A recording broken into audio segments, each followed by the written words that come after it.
MLC elections results సంబంధించి ఏం చెప్తారు సార్? ఉత్తరాంధ్రలో కూటమి కోల్పోయినటువంటి సీటు, కానీ గెలిచిన తర్వాత గెలిచినోడే మావుడు అనేటువంటి ప్రగల్భాలు పలుకుతున్నారు. అన్ని నాన్ సెన్స్. కానీ ఒక విషయం నేను చెప్పగలను సార్, గతంలో ఒక 3 ఎమ్మెల్సీ ఎలక్షన్స్ వైఎస్ఆర్సీపీకి ఓటమికి ఎలా నాంది పలికిందో వాళ్ళకి 11 స్థానాలకు పరిమితం అవడానికి, ఈ ఓటమి కూడా అదే విధమైన నాంది పలికింది. ఎందుకంటే ఉల్లంఘన ఎంప్లాయీలు, టీచర్లు, మడతకాజా బ్యాచ్లు గవర్నమెంట్లకి వీళ్ళు మడతెట్టేశారంటే ఇంకా దీపం చక్కబడవలసిందే అని అర్థం.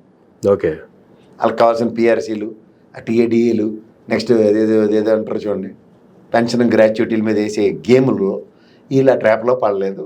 నిక్కచ్చిగా ప్రజల తరఫున, అంటే ప్రజల తరఫున అన్న కానీ ఉల్లంఘన ఎంప్లాయీల తరఫున డిసెంట్ తెలియజేశారని మాత్రం నేను చెప్పగలను. అర్థమైందా? సో డిసెంట్ తెలియజేశారంటే ప్రభుత్వ వ్యతిరేకత ఉంది అన్నది ఒకసారి ఎన్నోటెడ్ కామాలో ఉంది. ఓకే, మిగిలినవన్నీ సేకడ దెబ్బలేక ఆల్పాటి రాజా వద్దని చెప్పి టికెట్ ఆయనకి ఇచ్చారు కదా, నారాయణ మనోహర్ గారికి ఇచ్చారు. సో ఎలాగోలాగా లోపలికి చేర్చే కార్యక్రమంలో ఇవాళ ఎలక్షన్ గేమింగ్ చాలా డిఫరెంట్గా ఉంటుంది. ఇంకా మిగిలిన ఆప్షన్ దాంట్లో గ్రాడ్యుయేట్స్ అని పేరు చెప్పి ఆలపాటి రాజాని గెలిపించడం it's a matter of fact. Ruling అనమాట. అలా తెలియదు. వైఎస్ఆర్సీపీ వాళ్ళు ఎడ్డి మొలకలు కాబట్టి 4 కోట్లకి ల్యాండ్ అమ్మి చీకటి దెబ్బలు కొట్టి గడప పులివెందులు కూడా ఓడగొట్టుకున్నారు. కానీ ఇలాంటి ఎలక్షన్ వాళ్ళకి నల్లేరు మీద నడక. దీంట్లో అవుట్కమ్ ఏంటంటే ఎమ్మెల్సీ, గ్రాడ్యుయేట్స్ అండ్ టీచర్స్, దాంట్లో టీచర్స్ మడత పెట్టింది, ప్రభుత్వ డిసెంట్ ఉందన్నది మాత్రం తెలియదు. స్పాన్ ఆఫ్ నో టైంలోనే కదా, అవుట్ ఆఫ్ 3 ఒకటి ఓడిపోయినట్టే లెక్క. మిగిలిన రెండింటికి ఎంత మెజారిటీలు రానండి ఏమనండి. ఉభయ గోదావరి జిల్లాలో 2వ రౌండ్ కౌంటింగ్లు మొదలైతే కూడా వ్యతిరేకత ఉందని అర్థం. తర్వాత థంబింగ్గా డిస్క్వాలిఫైడ్ ఓట్స్ చాలా ఎక్కువ ఉన్నాయి. ఇది కూడా గమనించండి. వినియోగించుకున్నారు కానీ ఎవరికి ఓటేయకుండా దాన్ని అటు ఇటుగా వేసి పడేశారు, మడతెట్టారని అర్థం. సో మడత పెట్టిన వాటిల్లో యొక్క సారాంశం ఏంటంటే వ్యతిరేకత అయితే గట్టిగానే ఉంది.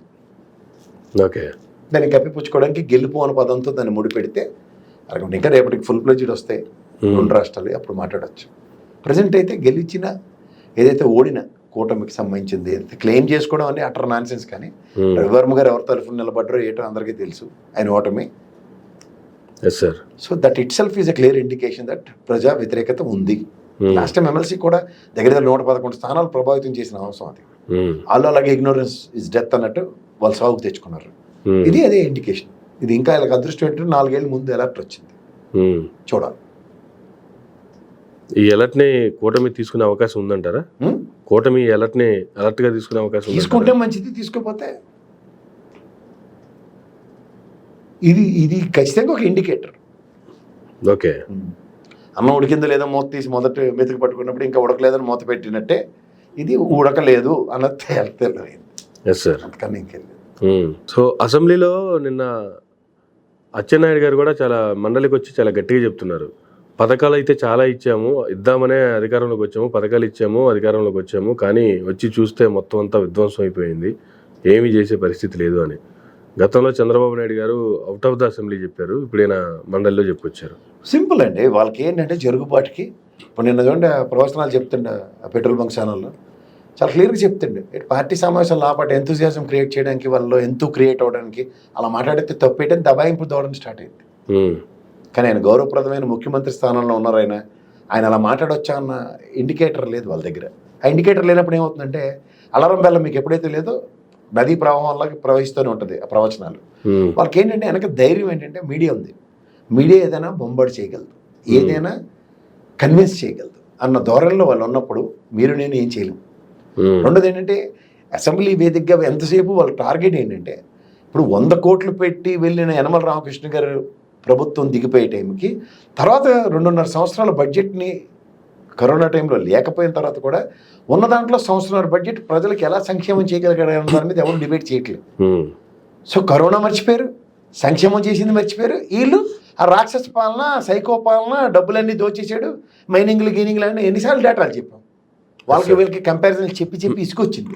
కానీ ఇంకా వీళ్ళ పరివర్తన రానప్పుడు మనం ఏం చేయలేం. ఎందుకంటే ప్రజల్ని ఆ మోసపోతు ధోరణిలోనూ వాళ్ళు ఏంటంటే ఎలక్షన్ ఇంజనీరింగ్ అంటారు దాన్ని. 1,40,00,000 మంది వాళ్ళు కన్సిస్టెంట్గా వాళ్ళకి వేసినప్పుడు వాళ్ళతో కాదు. ఎందుకంటే జగన్మోహన్ రెడ్డి అనే వ్యక్తి కులం మతం రాజకీయం చూడకుండా వాళ్ళకి ఓట్లు వేసినా వాళ్ళైతే ఉత్తరించి ఊళ్ళేళ్ళింది ఏం లేదు. అలాగే మా వాళ్ళకి నువ్వు ఇచ్చినా సరే నీకు పక్కన ఏమో వాళ్ళు ట్రావెల్ అవ్వలేదు. సో ఈ రెండు వాళ్ళకి అండర్స్టాండింగ్ ఉన్నప్పుడు ఏం చేస్తారు, డెఫినెట్గా they'll take a call for their survival sake.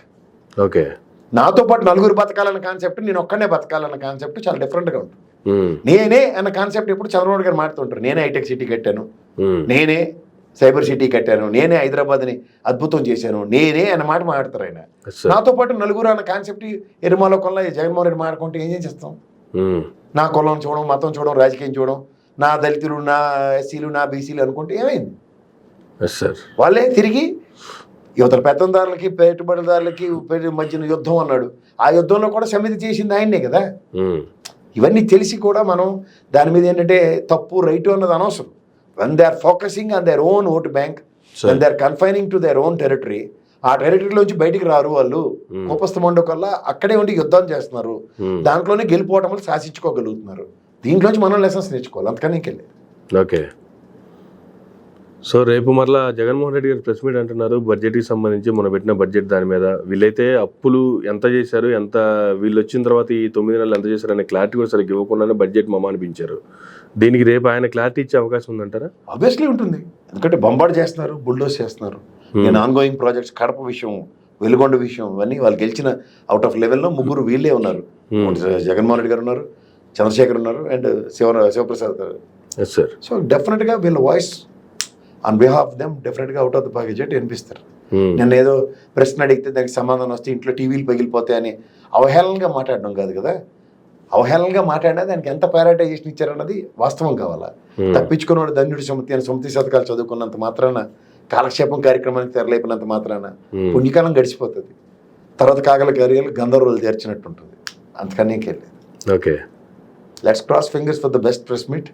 దాంట్లోంచి కన్స్ట్రక్టివ్ డేటా బయటకు వస్తుంది, ఎందుకంటే ఆయన books of accounts, RBI data ఇట్లన్నింటిలోంచి బయటికి తీసి మాట్లాడతారు స్టాటిస్టికల్ ఫిగర్స్. అవి ఖచ్చితంగా మనకి బైబిల్, ఖురాన్, భగవద్గీత దాంతో మాట్లాడచ్చు. ఇప్పుడు తిరిగి కౌంటర్ కొడితే ఏం సమాధానం చెప్తారో చూసుకోవచ్చు. కానీ దేనికి కౌంటర్ ఇచ్చే పరిస్థితులు అయితే వీళ్ళు అక్కడ లేరు కదా అసలు. కనీసం వాళ్ళకి అట్లీస్ట్ బొంబార్డ్ చేయొచ్చు కదా, ప్రెషర్ చెప్పొచ్చు కదా, ఎక్కడో దగ్గర ఏదో ఒకటి వస్తుంది.